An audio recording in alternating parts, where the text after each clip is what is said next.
ছোলার ডালের বড়া, তার জন্য ডালটাকে 2 ঘন্টা আগে ভিজিয়ে রেখেছিলাম। তারপরে মিক্সির মধ্যে দিয়ে পেস্ট করে নিলাম ভালো করে।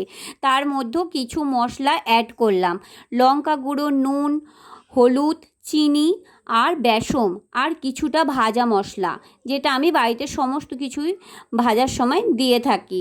আর ছোলা ভেজানো কিছুটা কাঁচা ছোলা রেখে দিয়েছিলাম, সেটাও অ্যাড করলাম। তারপর তার মধ্যে পেঁয়াজ, কাঁচা লঙ্কা, আদা বাটা, জিরে বাটা আর একটু রসুন বাটা দিয়ে ভালো করে মেখে বড়ার আকারে শেপ করে নিলাম। নিয়ে কড়াইতে তেল গরম হয়ে গেছে, এবারে উল্টে পাল্টে ভালো করে ভেজে নেব।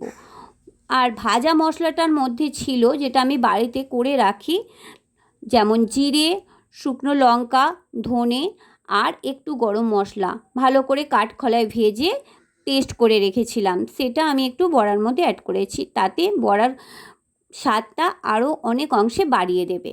তো এই বড়াটা আমি একটা মাসির বাড়িতে খেয়েছিলাম। আপনারা অনেকেই ছোলার বড়া খেয়েছেন, ছোলার ডালের বড়া, কিন্তু এরম করে দেখবেন এর স্বাদ অনেক অংশে বেশি। তো এই বড়া দিয়ে অনেকটা ভাত খাওয়া হয়ে যায়। বক বক করতে করতে আমার বড়াগুলো ভাজা হয়ে গেছে, একটি প্লেটে আমি তুলে নিলাম।